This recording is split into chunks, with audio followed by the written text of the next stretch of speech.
peut-être aussi d'abord mieux expliquer le fonctionnement de ce qu'on appelle les ONG des droits de l'homme. Amnesty n'est pas une organisation financée de l'Occident. Voilà, il faut le dire. Au Togo, nous sommes membres, environ 2000 membres. C'est les 2000 membres qui cotisent pour le fonctionnement de l'institution. Et je voudrais peut-être vous demander de faire beaucoup plus de recherches sur le financement des ONG locales même, qui se disent totalement autochtones. Aujourd'hui, leur budget avoisine 5 fois le budget d'une organisation comme Amnesty International. Amnesty, déjà dans les années disons 2002-2003, avait commencé par faire la promotion de ce qu'on appelle l'appui institutionnel.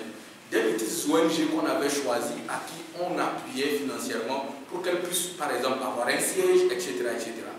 Après 1 an, 2 ans, ces ONG même se retournent contre Amnesty parce que nous, on a des principes. Comme je vous l'ai dit, on ne peut pas recevoir de l'argent d'un État pour notre recherche. C'est les gens, c'est les menuisiers, les infirmières en Europe qui cotisent pour le budget mondial. Et donc pour cela, nous, on pense que chacun de nous a sa contribution à apporter. Donc ce débat-là aussi, je l'ai vu souvent en Afrique. On dit non, les organisations internationales doivent disparaître au détriment des organisations locales. C'est souvent, non, je ne dis pas que c'est ce que vous voulez dire, mais c'est souvent une erreur. Parce qu'une organisation locale, comme l'a dit Adjolé, le danger demeure, c'est que rapidement, il suffit qu'on vous mette de la pression sur un sujet ou un financement et que le lendemain, vous ne soyez pas en mesure d'être autonome. Moi, par exemple, si aujourd'hui le pouvoir me met la pression, je sais qu'il y a certains ailleurs qui vont toujours reprendre la relève. Quelqu'un qui est à Dakar, quelqu'un qui est à Johannesburg, quelqu'un qui est à Londres ne peut pas recevoir la même chose que ce que je peux recevoir. D'où l'avantage de ces organisations, toujours, même si les organisations locales font du travail, de pouvoir toujours exister. Et donc pour moi, la lutte pour les droits de l'homme au Togo ne parle pas seulement de la CNDH. Moi je ne pense pas.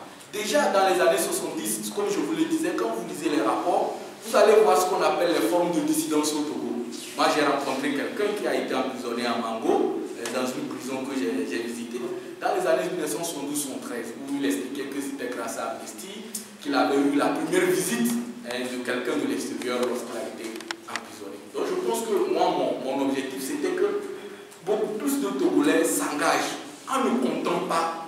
Par exemple, professeur, tu sais que je ne suis pas totalement pour cette idée de communauté internationale. Vous voyez, vous pouvez faire tout, il y aura toujours des intérêts dans le monde. Le Togo aussi, même si demain on se libère, on aura aussi nos intérêts à défendre. C'est comme ça. Même nos voisins de l'Ouest ou de l'Est, quand ça ne va pas chez nous, chez eux, ça les avantage. Ne pensez pas qu'une médiation est toujours désintéressée. Elle est toujours intéressée. Et donc moi je crois que c'est à nous de trouver la meilleure route. La communauté internationale, elle restera la communauté internationale. Ce n'est pas parce qu'on a été colonisé par la France ou quoi que ce soit. Moi je ne suis pas vraiment pour ce débat. Parce qu'au Zimbabwe, c'était des Anglais qui les avaient colonisés, mais on a vu ce que Mugabe a pu faire pour eux. Donc il faut qu'on trouve les moyens de pouvoir garantir aux gens de s'engager. Par exemple l'armée. Et vous voyez, le docteur a bien dit, on est allé à la conférence nationale divisée. Vous voyez, j'ai bien aimé comment tu as commencé l'armée en n'accusant pas directement. Il y a une manière, moi je suis capable par exemple de rencontrer des officiers de l'armée. Comme ça pour discuter, parce qu'il y a une manière de faire. Mais si en amont, vous créez déjà une distorsion en disant ce sont des caviers, ce sont des éléments du Nord, ce sont des vauriens, forcément, les gens sont crispés. Les gens ne peuvent pas s'ouvrir. Moi, je pense qu'on doit changer une manière de faire la politique au Togo. Si je dois quitter des droits humains vers... Parce que, vous voyez, moi, je souffre trop de voir un pays comme ça traîner souvent avec des petits problèmes comme ça. On interdit même une marche. C'est quoi une marche dans une... Sincèrement, c'est un concert. Est-ce que l'État a autant de moyens pour pouvoir mobiliser? Si même c'est 10 policiers qu'on mobilise pour une journée, ça coûte au budget togolais, ça coûte aux impôts. Donc je crois qu'on doit disperser nos énergies pour penser autrement et aller.